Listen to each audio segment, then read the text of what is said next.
नमस्कार। आज हम ध्यान की यात्रा के कुछ रहस्यों को समझने की कोशिश करेंगे, खास तौर पर नाम जाप यानी ईश्वर के नाम को याद करने की साधना से जुड़े जो सवाल हैं, जो अनुभव हैं, उन पर बात करेंगे। तो चलिए इस सफर की शुरुआत करते हैं। कई बार लोगों को ऐसा महसूस होता है और अगर किसी को हुआ है तो वो अकेला नहीं है। ये एक बहुत ही आम अनुभव है जो हमें एक दिलचस्प सवाल की तरफ ले जाता है कि ध्यान के दौरान हमारे अंदर आखिर चल क्या रहा होता है। आज हम 5 हिस्सों में इस पूरी यात्रा को समझेंगे।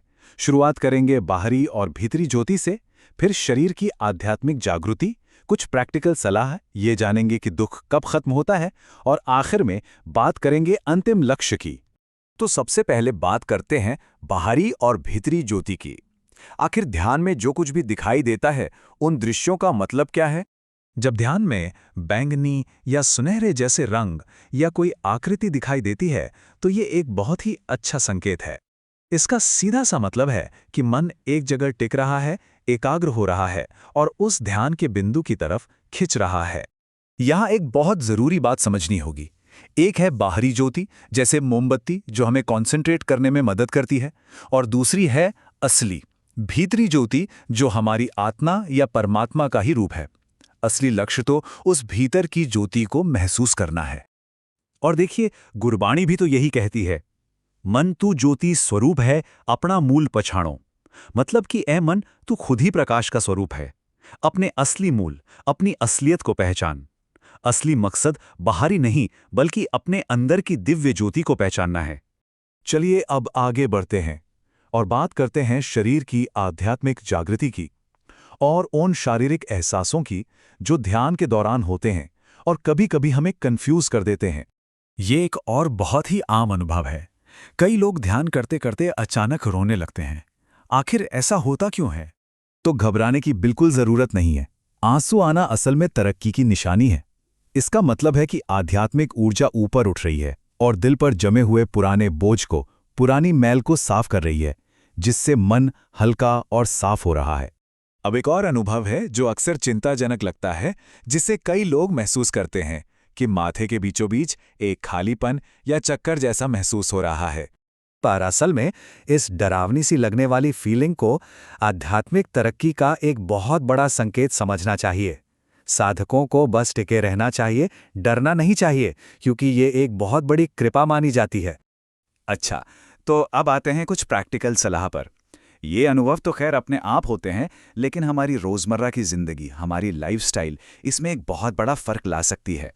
तो बात सिर्फ बैठकर ध्यान करने की नहीं है, बल्कि 24 घंटे एक आध्यात्मिक माहौल बनाने की है। अपने कामों से, अपनी संगत से और अपने खाने पीने की आदतों से भी। और अब आते हैं उस सबसे मुश्किल सवाल पर जो कई साधकों के मन में उठता है कि इतनी कोशिशों के बाद भी ये दर्द और दुख क्यों बना रहता है। ये जो बेचैनी है, ये जो बेसब्री है, ये कई लोग महसूस करते हैं। वे जानना चाहते हैं कि भाई इतनी मेहनत कर रहे हैं, इसका फल कब मिलेगा, असल बदलाव कब दिखेगा। इसका जवाब एक बहुत ही गहरी मिसाल में छिपा है।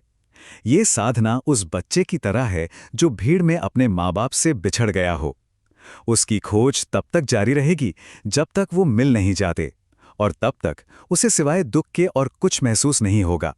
इसका सीधा सा संदेश ये है कि अभ्यास की कोई समय सीमा नहीं है। ये तब तक चलेगा जब तक लक्ष्य मिल ना जाए। ठीक वैसे ही जैसे कोई बच्चा अपने खोए हुए माँ बाप को ढूंढना बंद नहीं कर सकता। तो फिर इस पूरी यात्रा का, इस पूरे सफर का अंतिम लक्ष्य क्या है? चलिए इस आध्यात्मिक रास्ते की असली मंजिल को समझते हैं। अंतिम लक्ष्य सिर्फ अच्छा महसूस करना नहीं है, बल्कि अपनी पहचान में गहरा बदलाव लाना और अपने असली शाश्वत रूप को महसूस करना है। इसी को निज घर या अपने सच्चे घर लौटना कहा गया है। आप गुरबाणी से एक बहुत ही जबरदस्त कॉन्सेप्ट को समझते हैं, जो ये बताता है कि परमात्मा को बस एक पल के लिए भी भूल जाने का नतीजा क्या होता है। ये एक बहुत ही पावरफुल पद है। ये दिखाता है कि हमेशा की शांति का राज लगातार याद करने में है। एक तिल जितने समय के लिए भी अगर परमात्मा को भूला तो दुख आता है और सुख चला जाता है। तो आखिर में सवाल ये नहीं है कि मुझे कब तक अभ्यास करना है। असली सवाल तो ये है कि एक बिछड़े हुए बच्चे को अपने माँ बाप को ढूंढने में कितना समय लगेगा। ये खोज, ये तलाश तो तब तक जारी रहेगी जब तक वो मिलन हो नहीं जाता।